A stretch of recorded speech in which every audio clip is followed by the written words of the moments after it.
It's amazing. I think, there's always, on the first day when you enter a new theatre, there's always that buzz and that feeling of, yes, I can't wait to go and look what it's like backstage, feel what the stage feels like. But today was, there was so much more inside for me. I was so looking forward to coming. And when I saw stage door written, I just felt such a kind of sense of gratitude to be here. It was really nice.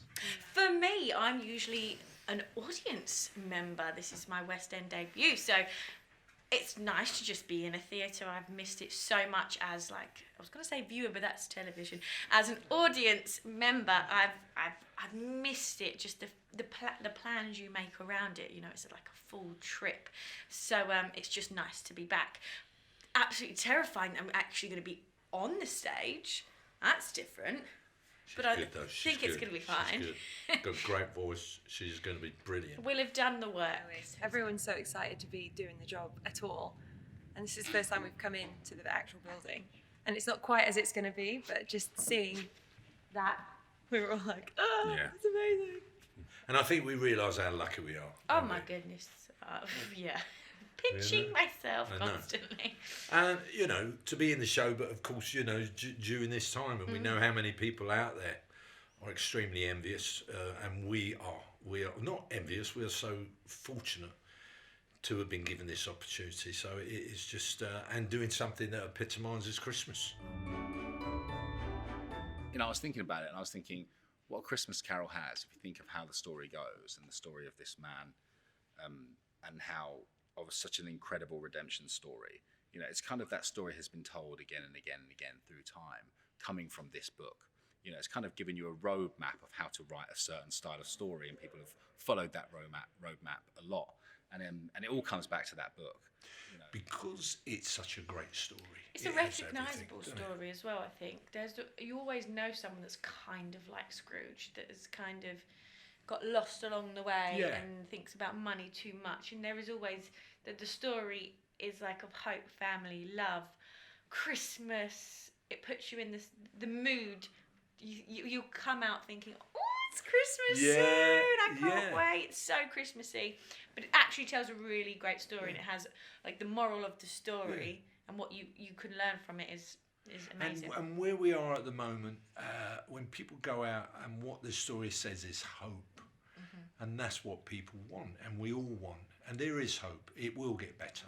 I think for me, I've always wanted to know what was going to happen in a couple of years' time, or gosh, I wish I could go back to that day, or live in the present. It's something that we all talk about and think about and fantasize about a lot. And to see that happen for someone in such a dramatic but classic way, we all know what's going to happen, yet we sit there and we laugh and we cry and we're shocked, and it's brilliant. It's such a lovely, lovely show. And with the way we've been talking about it this week in rehearsals as well, I didn't realise that when this book was written, the original Dickens book, Christmas really wasn't the hallmark thing it is today, and it's not a big traditional family celebration. He kind of created it. So it goes, it's really deeply rooted as this is Christmas. We're doing Christmas, man. We are. We're responsible for Christmas this year. I am playing The Ghost of Christmas Past. I've done the show before with LMTO, and I played The Ghost of Christmas Future and Emily, which is young Scrooge's love interest. So it's been a little bit of a challenge for me to kind of, the three ghosts do a lot together. So I do keep singing the wrong lines, and I am saying the wrong things, but it's started to sink in a little bit now. But yeah, it's just such a beautiful, beautiful song I get to sing, and it's guiding Scrooge through his memories and showing him the good, the bad, and the ugly. And it's really lovely to do that with Brian as well. It's going to be really fun. What's happened during lockdown, I, for God knows how many years, have dyed my hair. And of course, and I never knew I was this colour, and I've never had a beard, ever. So I didn't know where all this grey come from. So for me, it's like, I'm amazed that if it was a year ago, I'll go, oh, I've got to wear a grey wig, I've got to do this. But I don't have to. Into him. I just swan in. So I will make it different by not having any wigs or makeup. I played Bob Cratchit in A Christmas Carol, who is Scrooge's employee, who he doesn't treat very nicely. He's also the father of the Cratchit family, and he has a son called Tiny Tim, who we all kind of remember from A Christmas Carol story. And yeah, he has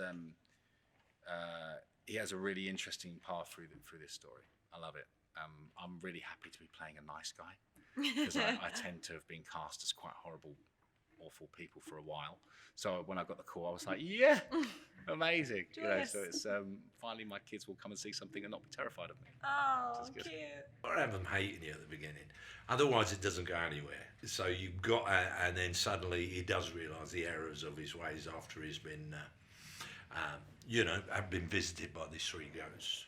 But I think the way Jacqueline's going to make a difference is she's got an incredible voice. Oh, I don't big up too much. You have though. And what's your song like? Oh, it's the most beautiful song. I'm so excited. It's like a duet, a beautiful romantic duet. It's literally like a Disney princess. I'm in a beautiful Disney dress. It's honestly as if Belle and the Beast are singing to each other. My favourite Christmas carol is God Rest Ye Merry Gentlemen. I like that one. It's in the Grinch, the cartoon, which I love. That's I so love good it. when they follow It's him so around. brilliant. That's It's so amazing. funny. I was watching that the other day. My kids love it. My little It's one sings so it at the good. breakfast table. It's amazing. God rest you, baby. Yeah, so I love that one. That's a good choice. I don't think I could actually choose. I'm refusing to answer the question. No comment. Speak to my lawyer. I don't know. But nothing compares to the Michael Bublé Christmas album. No. Nothing compares to it. It's just an absolute season stealer. I do like a depressing Christmas song though. I don't know why, because I love the joy of Christmas. But I love River, Joni Mitchell, and there's a Maria Miller song called Home for Christmas, which is just so gut wrenching. But I love it. I don't know why it's so dark. But yeah, there's some really beautiful kind of acoustic-y, beautiful Christmas songs. But then you can't beat Wizard. I could go on all day. Yeah. I'm gonna stop. Have yourself a merry little Christmas. You know, I mean, there's so many. My daughter, we just play them. We have them on a loop. We play them in the summer. You know, Glee. When Glee do their bum bum bum bum bum bum bum bum bum bum bum. You know, it's like, oh my God, simply having a wonderful Christmas time. I won't be singing that as Scrooge in the show. I apologise. Are they Christmas carols though? They're Christmas Yeah, songs. you're right. What's a Christmas carol? We should definitely know this. Is it sort of like, God rest ye merry Hark, gentlemen, the herald angels sing. glory to... Why do you have to sing like that when you're doing a carol? It's true, isn't it? Also, Matt Willis's band Busted did a version of that. If you're a true fan, you'd know. It's very good. And are you a true fan of Yes, Busted? I am a very true fan.